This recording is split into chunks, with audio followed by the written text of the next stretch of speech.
अस्सलामुअलैकुम दोस्तों, एक बार फिर से आपका खैर मकदम है हमारे यूट्यूब चैनल AIM हक की आवाज़ में। मैं आसिफ आपकी खिदमत में एक बार फिर से।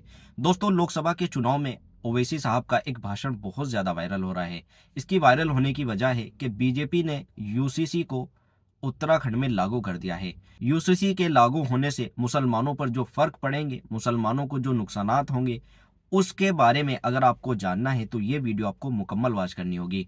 क्योंकि यूसीसी कानून के ऊपर अगर आपको बेहतर जानकारी चाहिए तो ये वीडियो मुकम्मल वॉच कर लीजिए। असदुद्दीन ओवैसी ने एक एक चीज़ बताई है, मुसलमानों को समझाया है किस तरह से आपको इसको देखना है और किस तरह से आपको किसको वोट देनी है। तो लोकसभा का इलेक्शन शुरू हो चुका है और आपको इसमें वोटिंग करनी है। तो मेरी आपसे यही गुजारिश है, ओवैसी साहब की इस वीडियो को देख के आपको ये सोचना पड़ेगा कि आप वोट देंगे किसको।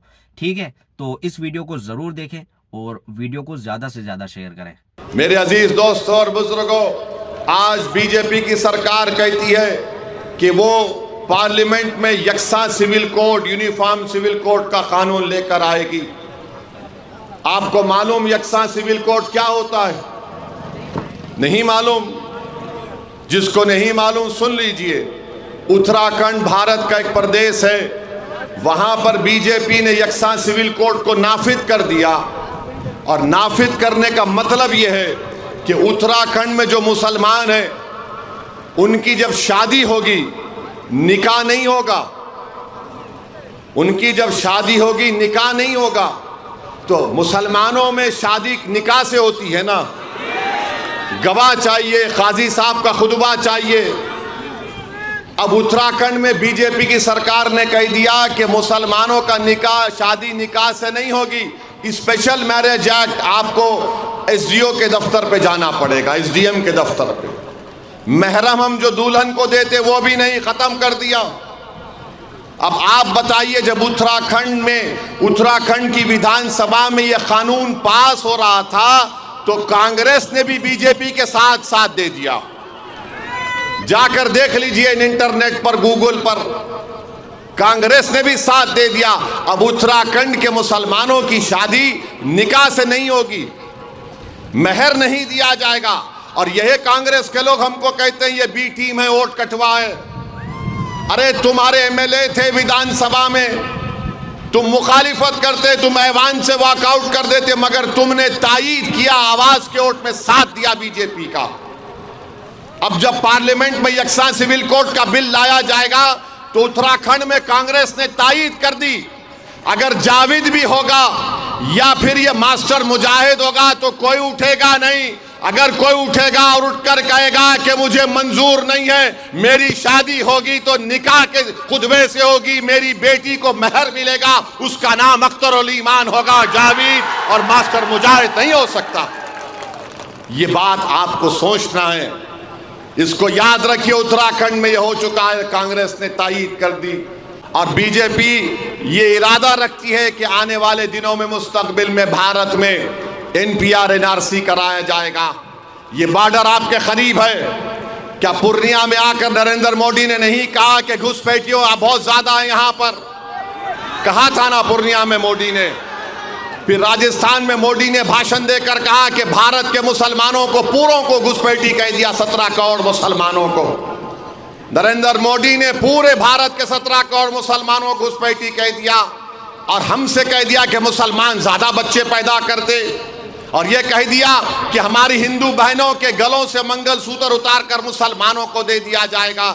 नरेंद्र मोदी, दुनिया का सबसे बड़ा अगर झूठे शख्स का नाम को यह तो नरेंद्र मोदी है। झूठ बोलते हैं वो। मेरे भाई, हम घुसपैठिया नहीं हैं। क्या आप लोग घुसपैठी हैं? आप लोग घुसपैठी हैं? अरे एक साथ हाथ उठाकर बोलिए कि हम घुसपैठी नहीं है। नरेंद्र मोदी हमको घुसपैठी कहती है और फिर हमारी माँ और बहनों को बोलते हैं बच्चे बहुत पैदा कर रहे। झूठ। गवर्नमेंट का आदादो शुमार बता रहा है कि हमारी माँ और बहनें और हम लोग बच्चे कम पैदा कर रहे हैं, मगर हम पर इल्जाम लगा दिया जाता है। अरे नरेंद्र मोदी, तुमने बताओ, नरेंद्र मोदी की गवर्नमेंट का डेटा बोलता है कि जो गांव में मुसलमान बसता है वो माहाना बहुत मुश्किल से 1100 रुपये अपने खाने दवा पर खर्चता है। हिंदू भाई उससे ज्यादा खर्चते हैं, सिख भाई सबसे ज्यादा खर्चते हैं। मगर नरेंद्र मोदी बोलते हैं दौलत हमको दी जा रही है। कौन सी दौलत है नरेंद्र मोदी? चलो मेरे साथ सीमांचल नरेंद्र मोदी, तुम मेरे साथ 1 घंटा चलो, मैं तुमको सीमांचल में उन स्कूलों में लेकर जाऊंगा जहां पर बच्चों के जिस्मों पर कपड़े नहीं है, उनकी हड्डियां दिखती हैं। ये हमारी गरीबी का आलम, कस्मपुरसी का आलम नरेंद्र मोदी बोलते हैं कि दौलत हमको मिलेगी। कौन सी दौलत मिल रही है मोदी हमको? तुमने हमारी मस्जिद को छीन लिया, तुम हमारे गोश्त के नाम पर मार रहे हो, तुम हमको गाली दे रहे हो, हमारा हिजाब, हमारा निकाब, हमारा बुर्का खतरा बन गया, हमारी अज़ा खतरा बन गई। आप बताओ फिर क्या करेंगे? ऐसे माहौल में आपको ये जरूरी है कि आप अपनी एक आवाज को बुलंद रखें, अपनी ताकत को पैदा करें।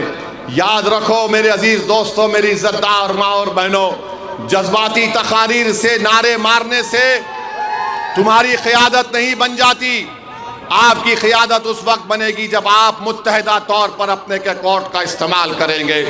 और हम आपसे बता रहे हैं कि 26 तारीख के दिन आप एक वोट को ज़ाय मत होने दीजिए, कांग्रेस को मत दीजिए, जेडीयू और बीजेपी का साथ मत दीजिए। ये लोग, इनमें कोई फर्क नहीं है, ये ऐसा ही करते हैं।